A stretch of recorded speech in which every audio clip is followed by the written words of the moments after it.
if you frequent the Last Movie Outpost, you'll know that we've been having a film club. With the film club, we just have a movie voted for at the beginning of the week, suggested by the contributors of the Last Movie Outpost. And this week's winner was the movie Kalifornia, with a K, starring Juliette Lewis, Brad Pitt, David Duchovny, and Michelle Forbes, essentially. You watched it this week, didn't you? Yeah, I did. What did you make of it? I browsed through your review, but what did you make of it? I don't like it, and I find it mostly just boring. But like everything about it is exactly what you expect it to be for a movie about a serial killer in the '90s. I don't think any of the characters are good. It really like beats you over the head with like every scene that they go to is something from the Texas Chainsaw Massacre. Yeah. Brad Pitt is supposed to be a serial killer, but everyone he kills is either to further himself or to keep from being caught. So like that's not really a serial killer That's way more of self-defense. killing people. Yeah, like I said in my reviews, he kills for self-preservation. That's it. Like he doesn't have this bloodlust that he's like, I just got to kill this guy in the bathroom. Like, got to do it. Like, no, he wanted the dude's money, so he stabbed him and took his money. Which, like, how the fuck did he stab this dude in the neck repeatedly and not get no blood on anywhere other than his hands? Yes, I was exactly the same with that. In case you haven't seen the film, just to tell you briefly what the story is, David Duchovny and Michelle Forbes are looking to move into LA.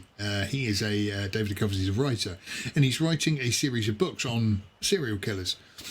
They decide to car share with Brad Pitt and Juliette Lewis. Thank you. And it turns out Brad Pitt is a serial killer. But like you say, he kills people. I don't know if you class him as a serial killer. It's an interesting concept for a story, but it just wasn't particularly well executed.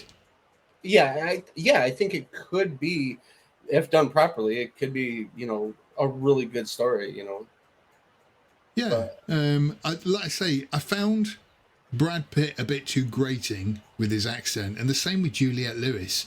She plays that kind of role of the, how can I put this nicely, the sort of southern dumbass, whose IQ is the same as her fingers and toes, and I just found them both really grating to watch. They weren't like interesting at all. And the same really with David Duchovny and Michelle Forbes, although Michelle Forbes gets a pass because she's ridiculously hot. It was just, like I say, it was a good concept, but just I don't think the movie was particularly well executed. I know Matt loved it, but then, it's Matt. When I saw that if he's still listening. When I saw that he said that Juliette Lewis and Brad Pitt were sublime, I'm like, we have different definitions for the word sublime. I think it's one of those. I think it's one of those scenarios where it's not Matt. Sorry, hang on a minute. I've gotten this wrong here.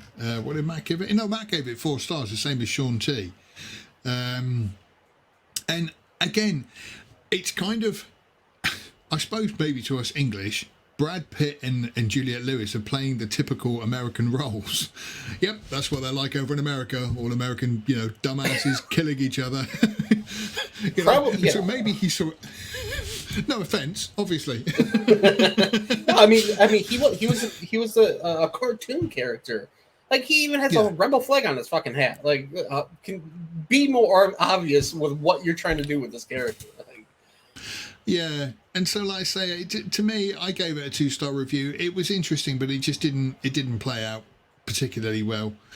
I don't know. Do you know what? Should we have a sneak peek at what might be coming up in the film club this week? So, apparently yes, we have recommendations so far are for this week's film club as of Monday. Blues Brothers, that was mine because I haven't seen it for ages and I love it. The Tingler by Renage, which is the Vincent Price movie, I think, by William Castle. 12 Monkeys, it's a good one. CG has said, or Stark has said, Lawrence of Arabia. And other Sean has said, Women's Prison Massacre. Which I think I've actually seen. on kind of one of those sort of late night, I can't find anything to watch. Oh, that'll do, type things. That's going to be interesting. So, like I say, we're going to get a couple more recommendations in there, I think, from a couple of the other guys. Apparently, you need to make your recommendation. I put Killer Clowns from Outer Space. Oh, from Outer Space, I've just seen that. Yes. So so again, that's going to be an interesting week next week. Having a vote on that. I do like the idea of having a film club because at the moment everything is so stale.